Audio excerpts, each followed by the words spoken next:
नमस्कार. माझं नाव अथर्व देशमुख. लेखक शैलेंद्र मेहता यांची आपण त्यांच्या अभिजात या पुस्तकावर मुलाखत घेत होतो आणि हा मुलाखतीचा तिसरा भाग आहे. सर थँक यू तुम्ही जॉईन झालात.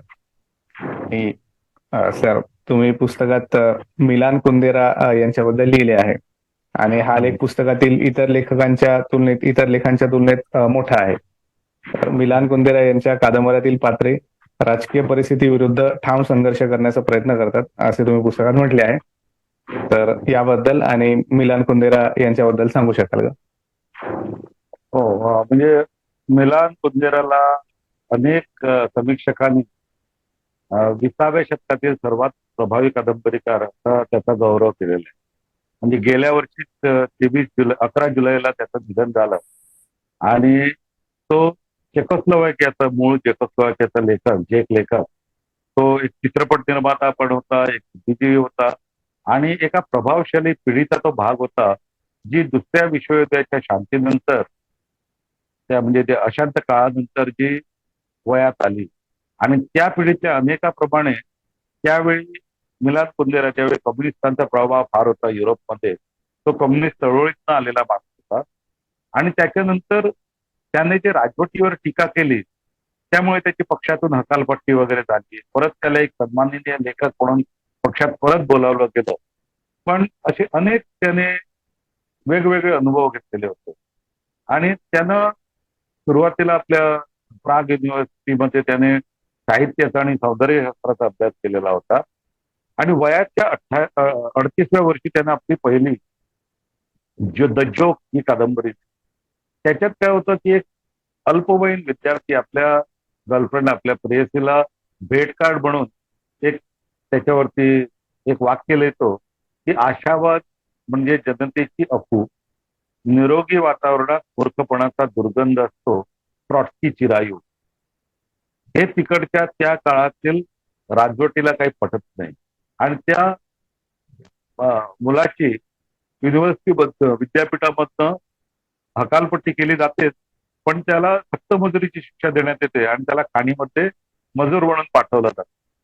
म्हणजे त्या काळात जॅक समाजामध्ये ज्याला प्राग स्प्रिंग नावाचा जो उदारीकरणाचा अल्पायुषिक काळ होता, त्या काळात ही कादंबरी लिहिणं त्याला शक्य होतं कारण त्यावेळी थोडं लिबरल वातावरण होतं आणि त्याच्या 3 आवृत्त्या एका पाठोपाठ प्रकाशित झाल्या आणि तो प्रकाश होतात आला.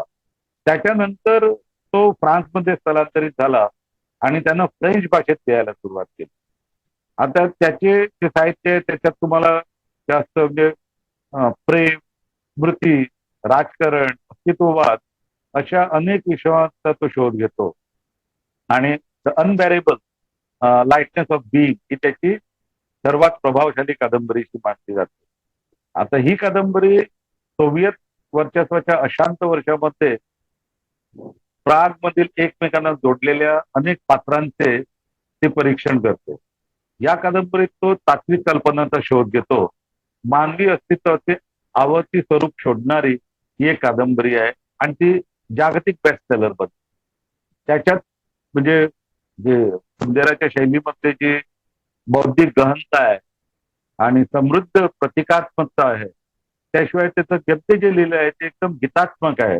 हे सगळे गुण त्या कादंबरीमधनं आपल्याला जाणवतात. मग या 2 कादंबऱ्या व्यतिरिक्त त्यांनी आपले immortality, identity, farewell to world, book of laughter and forgetting या अत्यंत वाचनीय कादंबऱ्या एकामागोमाग एक लोकांसमोर सादर केल्या. त्याच्यानंतर फ्रेडरिक नित्शे, मार्टिन हायडेगर यांचा प्रभाव, जॉन पॉल सार्त्रे यांच्या तत्वज्ञानावर रेखाटलेल्या त्याच्या कादंबऱ्या बौद्धिक बुद्धिजीवी वर्गाला फार अपील करतात. कारण त्याच्यातले जे विचार मांडलेले आहेत ते कधी कधी सामान्य वाचकाला, एकदम सामान्य सरळसोट माणूस असतो त्याला ते समजणं थोडंसं कठीण जाऊ शकतं.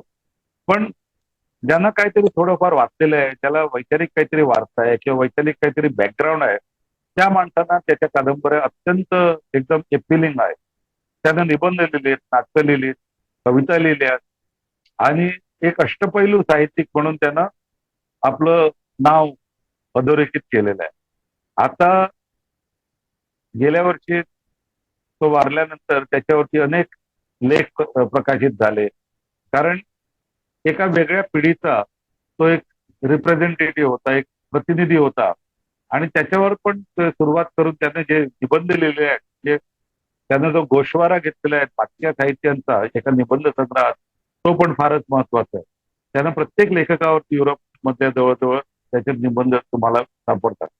आणि त्याचा आवाज म्हणजे पिढ्यांचा अनुभव आणि सखोल चिंतन आणि शहाणपण असं प्रत्येक अनेक समीक्षकाकडून म्हटलं जातं.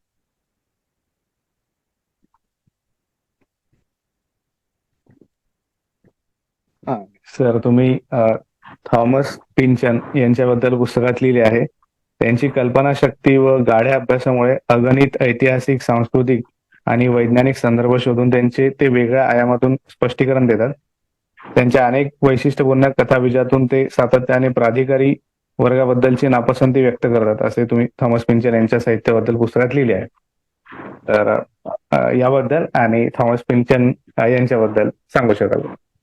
थॉमस पिंचन बद्दल लिहिणं म्हणजे एकदम फार कठीण काम आहे. कारण हा लेखक जो आहे त्यांना एकांतवासाचा ध्यास घेतलेला आहे. तो चाहत्यांपासून, प्रसार माध्यमापासून नेहमीच दूर झालेला आहे आणि प्रसिद्धी विद्मुख असा तो माणूस आहे. त्याला प्रसिद्धीचा आणि आपल्या प्रचारकीचा बिलकुल सोच नाही आहे. आणि तो आपल्या खासगी जीवनामध्ये कुणालाच डोकावू देत नाही म्हणजे. आणि सगळ्यात महत्वाचं म्हणजे त्याची एकही अशी पब्लिक मुलाखत अजूनही प्रकाशित झालेली नाही कुठल्याही मासिकामध्ये किंवा कुठल्याही नियतकालिकामध्ये. म्हणून त्याच्याबद्दल जाणून घेणं हे जास्त थोडं कठीण काम असतं. पण त्याची ओळख आपल्याला फक्त त्याच्या साहित्यातनं घडते. त्याचे जे पर्सनल व्ह्यूज काय आहेत, त्याचे जे विचार काय आहेत, हे आपल्याला समजणं थोडंसं कठीण आहे. पण एक महान कादंबरीकार म्हणून त्याची सगळीकडे ख्याती झालेली आहे. आणि त्याचं जे स्थान आहे कादंबरीकार म्हणून ते एकदम वादातीत आहे. आता आपण जेव्हा त्याच्या कादंबरीकडे बघतो तेव्हा व्ही ही त्याची पहिली कादंबरी, जी 1963 साली प्रकाशित झाली होती. आणि तिला 1964 साली नॅशनल बुक अवॉर्ड जे असतं अमेरिकेत, त्याच्यासाठी तिला नामांकन मिळालं. त्याचं म्हणजे एक वैशिष्ट्य असं आहे की त्याचं दीर्घ कथानक आहे, गुंतागुंतीचं कथानक आहे, एका वेगळ्या ऐतिहासिक कालखंडामध्ये घडतं ते. आणि त्याची मूळ कथा नौसेनेतील माजी खलाशी बेनी प्रोफेन हा न्यूयॉर्क मध्ये येऊन होल सिक क्रू म्हणून जाणार आहे म्हणून त्याच्या काढलं जातं.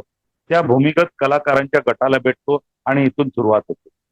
आणि अमेरिकेच्या इतिहासातील वेगवेगळ्या कालखंडातील दुवे जोडत व्ही या पात्राचा अंतर्गत शोध घेत जाते.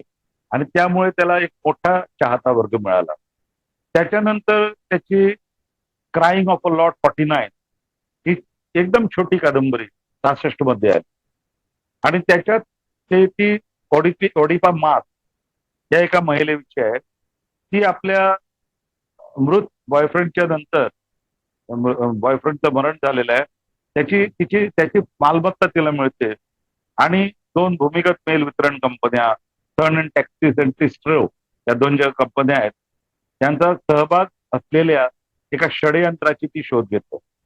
म्हणजे ही एकदम पॉप संस्कृतीतील विविध छटांचा त्याच्यात अनुभव आपल्याला मिळतो. आणि त्याच्यात विनोद शैली पण त्याची आहे. आणि उत्तर आधुनिकतावादी अमेरिकन साहित्यातील तिला एक महत्वाची कादंबरी असं मानलं जातं. पण सर्वश्रेष्ठ त्याची कादंबरी जी वाखाणली जाते ती आहे ग्रॅव्हिटीज रेनबो. त्याची कथा पण फारच जटिल आहे. त्याचा शेकडो पात्र आहेत.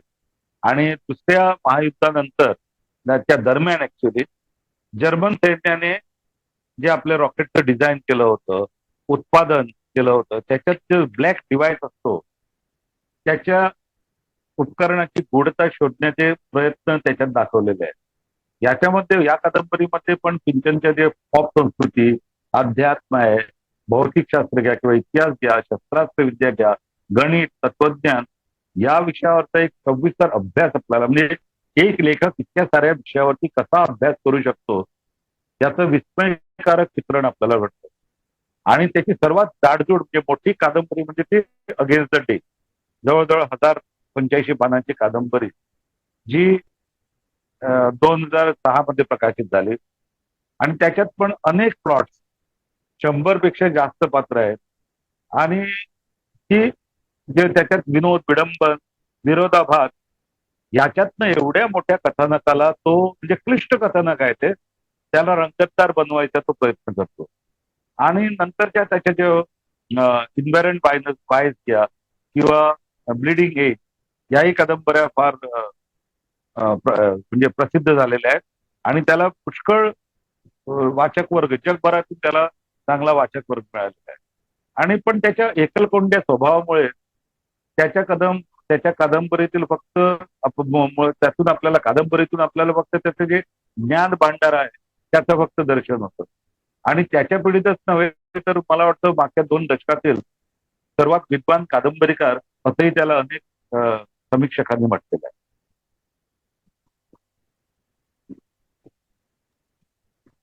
सर, तुमचे पुस्तक अभिजात साहित्याबद्दल आहे. तर तुमच्या पुस्तकाच्या विषयावरून थोडा वेगळा प्रश्न आहे की तुम्हाला जे साहित्य अभिजात नसते त्याबद्दल काय वाटते? म्हणजे मला जेवढी समज आहे त्यानुसार अभिजात साहित्याचा वाचक हा संख्येने छोटा असतो, पण प्रत्येक पिढीतील वाचक असे अभिजात साहित्य वाचतो.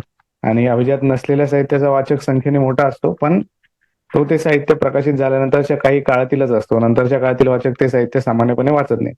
तर अभिजात नसलेल्या साहित्याबद्दल तुमचे काय मत आहे? आणि असे कुठले अभिजात नसलेले साहित्य आहे जे तुम्हाला आवडले होते किंवा आत्ताही वाचायला आवडते? म्हणजे जसं तुम्ही बोलता की संगीतामध्ये आपण ऐकतो, आपण भावगीत ऐकतो, आपण शास्त्रीय संगीत ऐकतो किंवा आपण जे नेहमीचे जे म्हणजे लेखन असतं त्याच्यात आपण रोजच्या रोज दैनंदिन जीवनातलं जे सार सांगणारं लेखन असतं ते वाचतो किंवा आपण वाचतो त्याच्यात एक वेगळं जगाचं तत्वज्ञान किंवा माणसाचे जे गूढ असतं त्याचा उलगडला करून दिलेला असतो. आता जे गूढ नसतं त्याच्याबद्दल माणसाला काहीच कुतूहल असत नाही. आता काही वर्षाआधी म्हणजे जेव्हा माणसाला ॲलोपॅथी ज्यावेळी एकदम डेव्हलप झाली नव्हती, प्रगत झाली नव्हती, माणसाचं शरीर म्हणजे काय याच्याबद्दल फार कुतूहल होतं. आता ते कुतूहल राहिलेलं नाही. पण तरी सुद्धा त्याच्यावर कादंबऱ्या निघतात, त्याच्यावरती लिखाण केलं जातं, सगळं माहीत असून सुद्धा. सो जे माहीत नसतं ते वाचकांसमोर कसं आणायचं, हा अभिजात साहित्याचा एक मोठा गुण आहे. मी म्हणत नाही की अभिजात नसलेलं साहित्य हे एकदम कचरा साहित्य आहे, ते कोणी वाचू नये असा माझा बिलकुल विचार नाहीये. सगळ्यांनी प्रत्येकाला आपल्या बुद्धीच्या कुवतीप्रमाणे आपल्याला जे झेपतं ते वाचावं. पण अभिजात साहित्याचा जेव्हा आपण विचार करतो तेव्हा सर्वात महत्वाची गोष्ट मी आधीच नमूद केली होती ती म्हणजे तुम्ही केव्हाही वाचा, ते कुठल्याही म्हणजे 100 वर्षानंतर वाचा किंवा 200 वर्षानंतर वाचा, ते तुम्हाला अपील होत आहे. बाकीचं साहित्य तसं नाही होत. आणि फक्त तुमचा जर मनोरंजन हा जर उद्देश असेल तुम्ही काही वाचू शकता. पण तुम्हाला जर इंटेलेक्च्युअली स्टिम्युलेटिंग म्हणजे तुमच्या बुद्धीला चालना देणारं काही जर वाचायचं असेल, कारण माणसाला तऱ्हेतऱ्हेच्या भूका असतात. बौद्धिक भूक ही पण एक मोठी भूक असते आणि प्रत्येकाची भूक तुलनात्मक दृष्टीनं वेगवेगळी असते ना. काहींचं पोट थोडंसं खाऊन भागतं, काहींना चविष्ट पाहिजे असतं, काहींना भुकेपेक्षा चव महत्वाची असते. असे ते वेगवेगळे घटक आहेत त्याच्यात. तो प्रत्येकानं आपल्याला परिणाम जे आवडते ते वाचावं. माझा कटाक्ष नाही आहे की फक्त अभिजात जे आहे तेच वाचावं, पण आपापल्या परीनं प्रत्येकानं साहित्याचं, कारण साहित्य फिल्म किंवा बाकीचे जे माध्यम आहेत त्यांचा आपापल्या परीनं आपापल्या कुवतीनुसार प्रत्येकानं आस्वाद घ्यावा.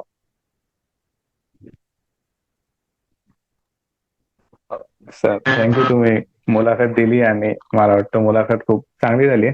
आणि सरांचं जे पुस्तक आहे त्या पुस्तकाची विकत घेण्याची लिंक मी या व्हिडिओच्या डिस्क्रिप्शन मध्ये देत आहे, तर ज्यांना इंटरेस्ट आहे ते चेक करू शकता.